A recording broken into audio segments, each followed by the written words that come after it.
নমস্কার বন্ধুরা, yummy kitchen Bangla থেকে আপনাদেরকে স্বাগত। আজ আমরা বানাতে চলেছি এঁচোড় চিংড়ি। এই এঁচোড় চিংড়ি বানাতে গেলে যা যা উপকরণ লাগে আপনাদেরকে আমি দেখাচ্ছি। এখানে 500 কাঁঠালের এঁচোড় কেটে হালকা একটু সিদ্ধ করে রাখা আছে। এখানে 150 গ্রাম চিংড়ি মাছ ভালো করে কেটে ধুয়ে রাখা আছে। দুটো বড় সাইজের আলু ভালো করে কেটে ধুয়ে রেখেছি। 3টে শুকনো লঙ্কা বেটে রেখেছি। 3 চামচ মতো আদা বাটা আছে। 3 চামচ জিরে বাটা আছে। একটা বড় সাইজের রসুন বেটে রেখেছি। একটা বড় সাইজের টমেটো পেস্ট করা আছে। একটা বড় সাইজের পেঁয়াজ কুচি করা আছে। হাফ চামচ গোলমরিচের গুঁড়ো করা আছে। হাফ চামচ জিরে রেখেছি আমি ফোড়ন দেওয়ার জন্য। আমি একটা তেজপাতা রেখেছি ফোড়ন দেওয়ার জন্য। 1 চামচ ধনিয়ার গুঁড়ো আছে। 3 চামচ টক দই আমি ভালো করে ফেটিয়ে রেখেছি। আমি এখন চিংড়ি মাছগুলোকে লবণ হলুদ মাখিয়ে নেব, এটা ভাজতে হবে তো। হাফ চামচ লবণ দিচ্ছি আর হাফ চামচ হলুদ দেব।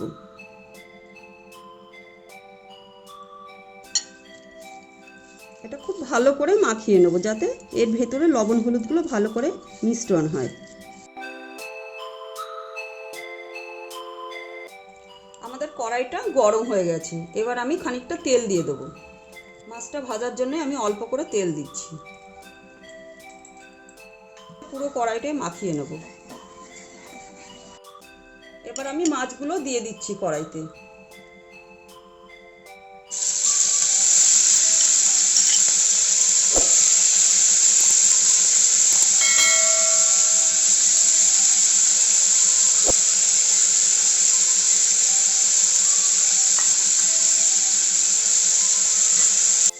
মাছগুলোকে আমি আস্তে আস্তে উল্টিয়ে দিচ্ছি। এই মাছগুলো আমি 5 মিনিট ধরে ভাজবো। যখন লাল কালার হয়ে যাবে তখন আমি এগুলোকে উঠিয়ে নেব। এই যে আমি আবার উল্টিয়ে দিলাম, একটু গ্যাসটা স্লো করে দিচ্ছি যাতে পুড়ে না যায়।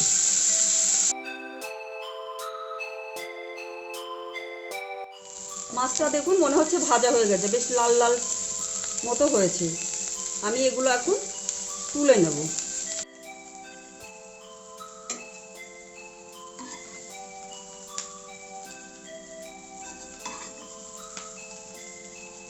সব মাছগুলোকে আমি এইভাবে তুলে নেব।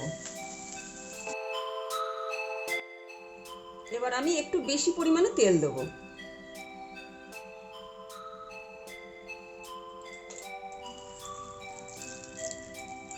তেলটা আমার গরম হয়ে গেছে, এবার আলুগুলো ছেড়ে দেব।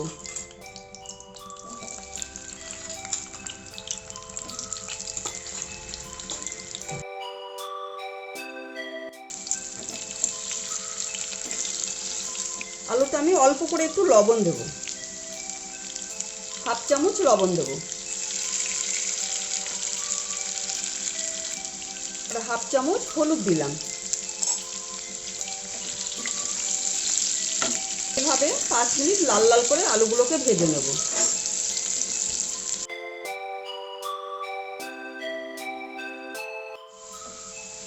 আলুগুলো দেখুন বেশ লাল লাল হয়ে ভাজা হয়ে গেছে। এবার আলুগুলোকে আমি তুলে নেব। আচ্ছা, আলুগুলো আমি তুলে নিলাম। এর ভেতরে আমি 1 থেকে 1.5 চামচ ঘি দেব। 1.5 চামচ ঘি দিলাম। তেজপাতা দিয়ে দিচ্ছি। ফোড়ন দেওয়ার জন্য জিরে রেখেছিলাম, জিরেগুলো দিয়ে দিলাম।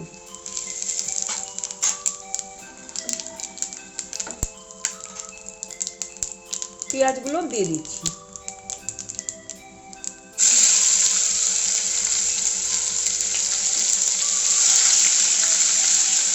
আমি একটু অল্প হিটে ভাজবো যাতে পেঁয়াজগুলো পুড়ে না যায়।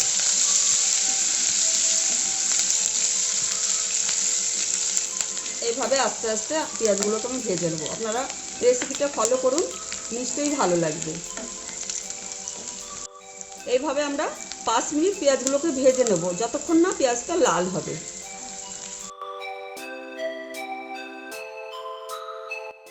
পেঁয়াজটা দেখুন অনেকটা লাল লাল হয়ে এসছে। এর ভেতরে আমি এখন রসুন দেব। রসুন বাটা রেখেছিলাম, রসুন বাটা দিয়ে দিচ্ছি।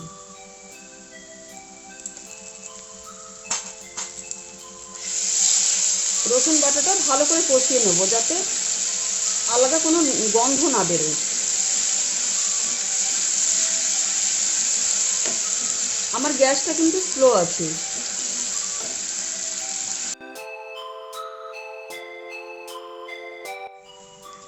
রসুনটা ভাজা ভাজা হয়ে গেছে, এবার আমি আদা বাটাটা দেব।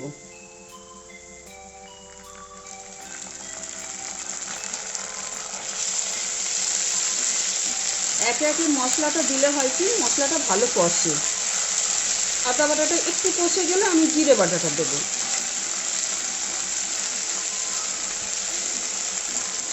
এবার আমি জিরে বাটাটা দেবো।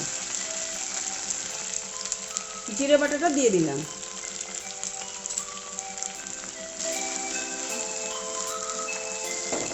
আস্তে আস্তে এইভাবে কষিয়ে নেব। জিরে বাটাটা কষিয়ে নিলাম, এবার আমি ধনিয়ার গুঁড়োটা দেব।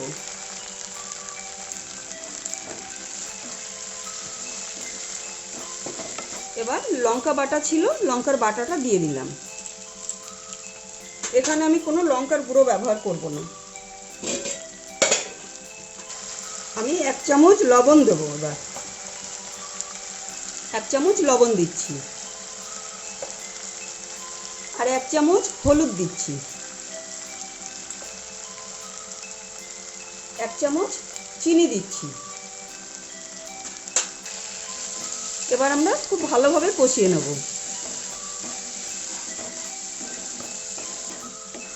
এইভাবে আমি 5 মিনিট কষাবো।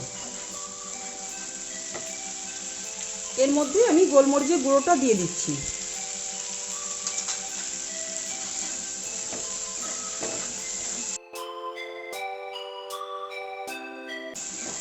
এবার আমি দইটা দিয়ে দেবো। দইটা দিয়ে দিচ্ছি।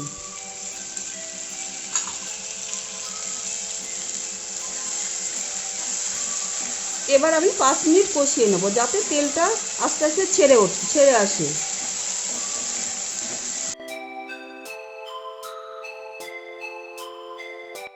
তাহলে 5 মিনিট পরে আমি ফিরে এলাম। মশলাটা প্রায় কষা কষা হয়ে এসছে। এবার আমি টমেটো পেস্ট করে রেখেছিলাম ওগুলো দিয়ে দিচ্ছি।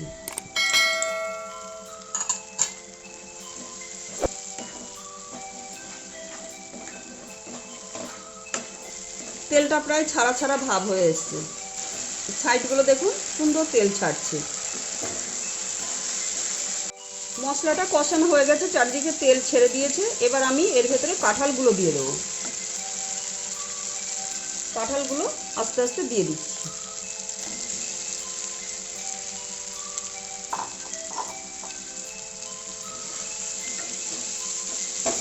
আস্তে আস্তে এইভাবে আমি মিশিয়ে নেব।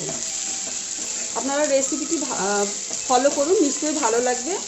আর লাইক করুন, শেয়ার করুন বন্ধুদের মধ্যে। কমেন্ট করে জানাবেন রেসিপিটি কেমন লাগলো। এবার আমি মাছগুলো দিয়ে দিচ্ছি।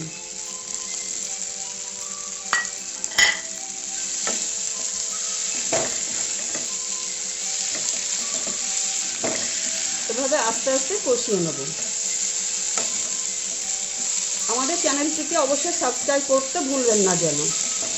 আর কমেন্ট করে জানাবেন কেমন লাগলো।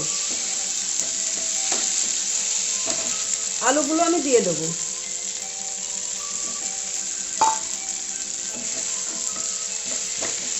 এইভাবে আমি 5 মিনিট এইভাবে কষিয়ে নেব যাতে সব মশলাগুলো মাছের মধ্যে বা কাঁঠালের মধ্যে ঢুকে যায়।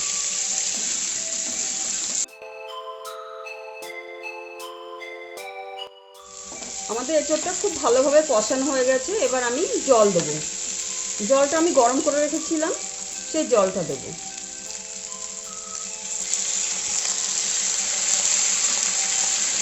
দু বাটি জল দিয়ে দিচ্ছি। এটা ঝোল হবে না, ঠিক মাখা মাখা টাইপের হবে।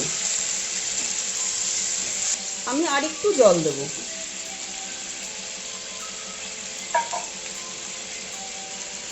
নামানোর পরে শুকিয়ে যেতে পারে, ওই জন্য আরেকটু জল দেবো। এবার 5 মিনিটের জন্য ঢেকে দেবো যাতে আলুগুলো খুব ভালোভাবে সিদ্ধ হয়ে যায়।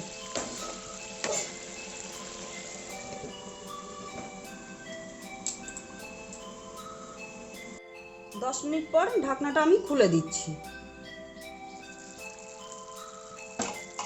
দেখুন সুন্দরভাবে মাখা মাখা হয়ে গেছে, আবার সিদ্ধও হয়েছে সুন্দর। এবার আমি 1 চামচ গরম মশলা দেবো।